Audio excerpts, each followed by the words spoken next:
He says the problem is communication, right? And he says it like it's shared, like it's something that you can both work on if you just get better at it. He says you don't talk to him with the respect that he deserves. He doesn't like your tone. Maybe it's you always have an attitude. He says he can't talk to you when you're like this. He says, of course, he's open to feedback.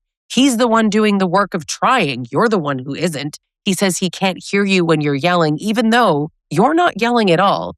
He is. He says you're too emotional. And the reason this is never going to change is because the goal was never understanding. The goal was to stop the conversation without looking like the problem. That belief that the issue is communication, it keeps you focused on how you speak instead of what he's doing.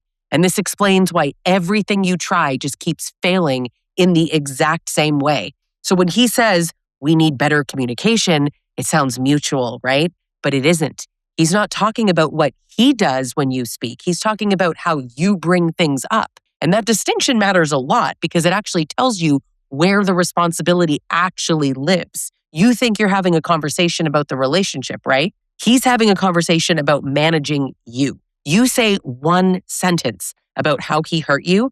He responds with one sentence about your tone. And that exchange is powerful because it tells you so much, even if you don't quite register it in the moment. You actually walk away thinking you didn't say it right, when what actually happened is he redirected the entire interaction away from his behavior. And this is why it keeps looping over and over. You keep trying because communication is something that feels solvable. It feels adult. It's something you can work on if you're honest enough with yourself. So you slow down your words, you tone police yourself just like you've been conditioned to, like a good girl. You rehearse conversations in your head before you even open your mouth.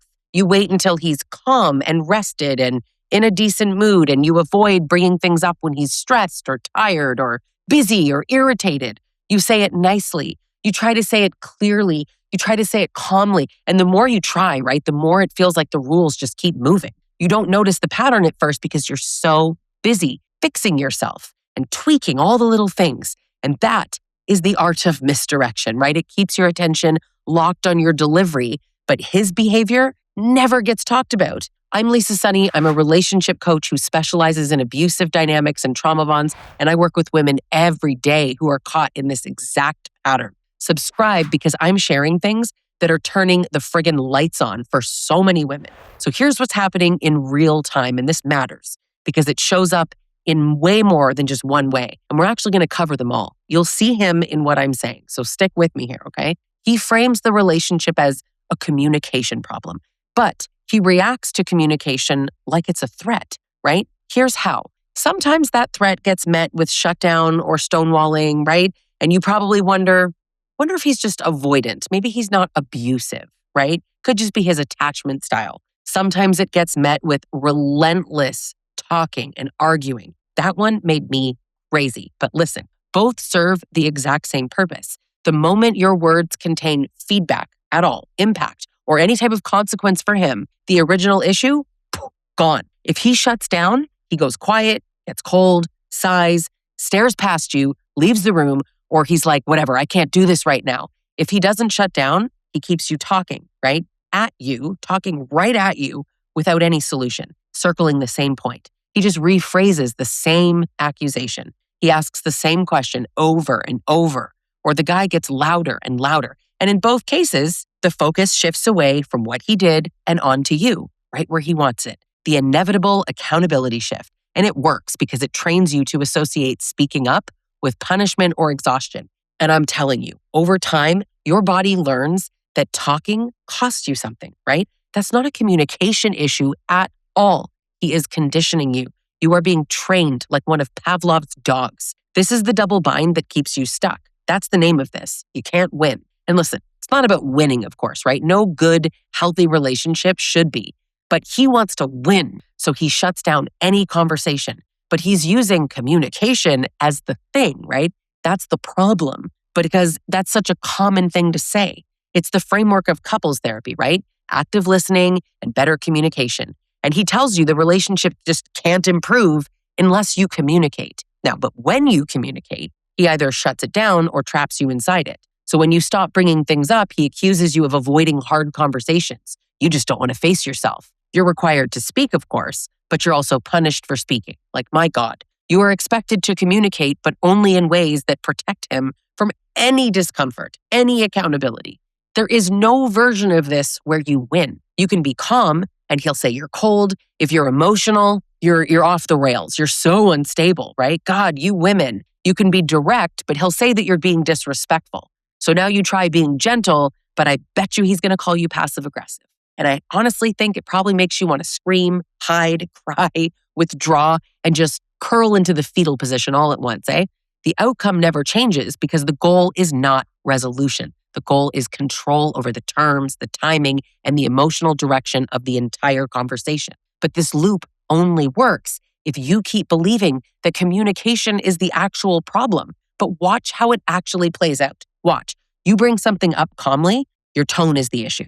So you go a little softer, now you're being emotional.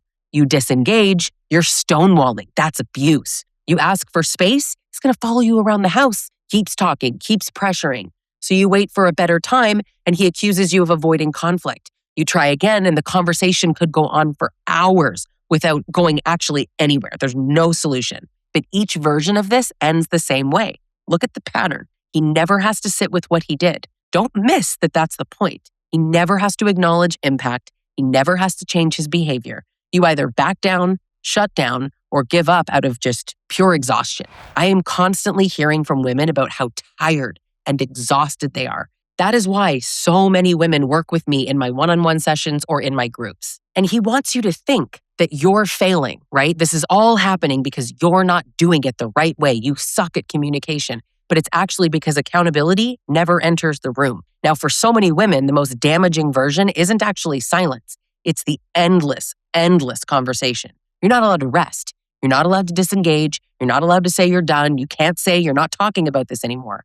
Tell me in the comments if the middle of the night was his favorite time to pick fights, or was that just me? The same issue gets raised again and again, and maybe he kind of changes the words each time, reframes it a little bit, but you're defending yourself instead of addressing what he's actually doing. You answer the same question 25 different ways, and none of the answers are accepted because the goalposts are moving so fast that the solution can never actually arrive. And again, he calls this communication. He calls this trying. Have you ever had an abusive man scream, "I am communicating"? Like he really thinks screaming is communication? It's the same way that they say that they aren't allowed to have feelings when you ask not to be yelled at. What it actually does is just wear you down until compliance feels easier than holding your ground, than actually standing up for yourself. This pattern is not limited to private relationships either. You see it everywhere, right? Men describe harm as miscommunication. Public apologies focus on how things were perceived instead of what was done. Statements like, "We both played a role," gets used when only one person actually caused the damage.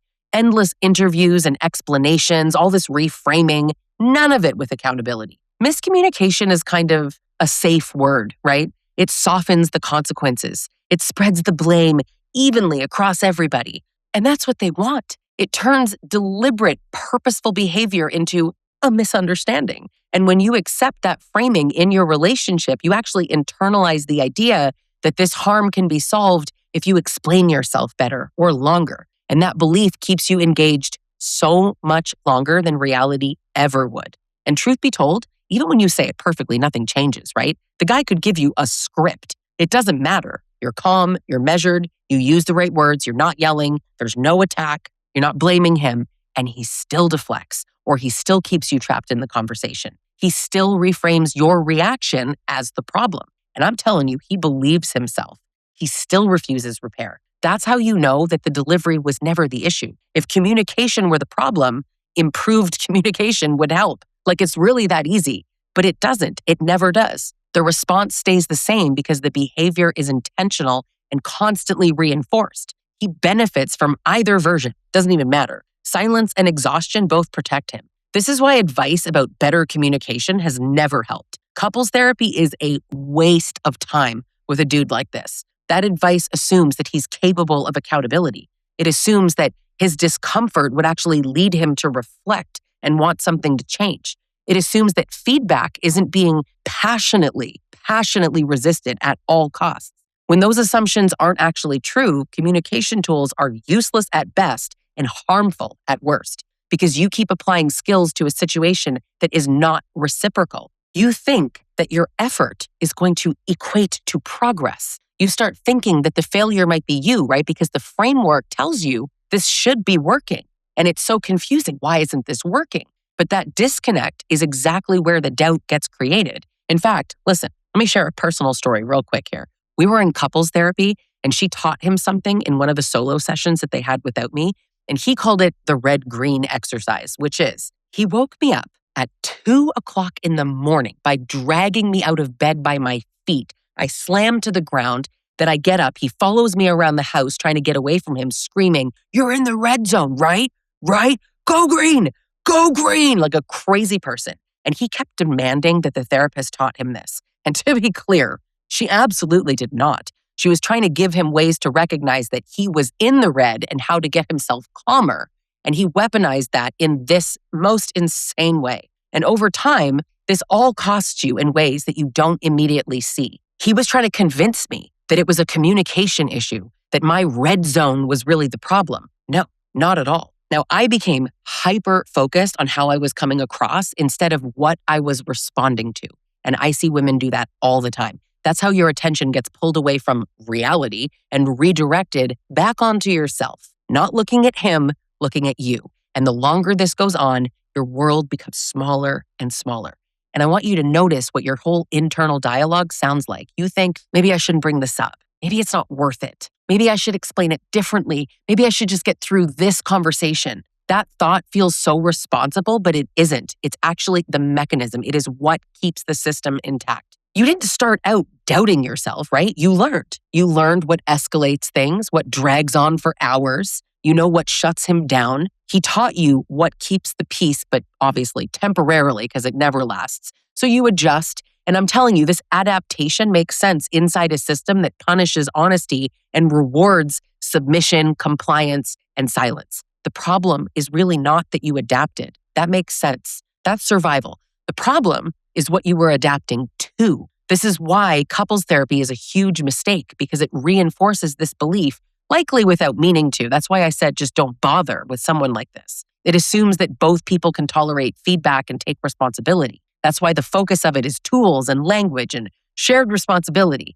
But in an abusive dynamic, those tools are just a cover for him. You practice reflective listening while he practices deflection or domination, in fact. You focus on staying regulated, and his whole game is, okay, well, I'm not going to take accountability because you will. You leave sessions thinking you have to work harder, communicate better, be more respectful, stay engaged longer. Meanwhile, what changes? Nothing. Nothing changes. That doesn't mean that therapy failed. It means the framework does not match the power dynamic that you're living in. And a lot of therapists don't recognize abuse when it's sitting right in front of them. You want to think about how your conversations with this person actually end, not how they start, right? Not what was promised, how they end. They end with silence or exhaustion, right? They end with withdrawal, you backing down just to make it stop because you're exhausted. You know what they never end with? Repair, him acknowledging that he was wrong or that he hurt you or that he's abusive. And if he does, the closest I've ever seen an abusive man get to accountability is, okay, fine, I was mean, but we both blah, blah, blah. This pattern is consistent because it works for him. It's never going to end. And once you see that, the relationship is actually going to structurally make so much sense. You just stop. You stop searching for the right words and you start noticing the outcomes and the patterns. You got to listen to all the professionals talking about the patterns. Abuse is pattern. And the belief driving this is simple. He believes that his comfort matters more than what you're going through. He believes distress is something that you should manage so he doesn't have to feel it. He believes accountability is an attack. It's not required, optional. And he does not take that option. Those beliefs show up whether he shuts down or comes at you relentlessly. And they don't change because you communicate better or longer. Staying focused on communication keeps you negotiating the nonsense on the surface while the actual structure underneath everything stays perfectly intact. If every attempt to talk just leaves you quieter or more careful, drained, I want you to use that as information because your body tracks patterns way before you can actually name and label them. The hesitation, the dread before conversations, the exhaustion afterwards, none of that is just out of thin air. They formed in response to a system that keeps you contained. You don't need better words. You actually need to stop believing a lie that keeps you trying to fix something that was not mutual the entire time. Hit subscribe if you want support getting out of this without being told to communicate better. That is the work that I do. I work with women privately in group programs and inside She Rises Collective, which is my online community. So I'd love for you to join. You want these loops to stop running? I will see you there. Hit subscribe and leave me a comment, and I will see you in the next video.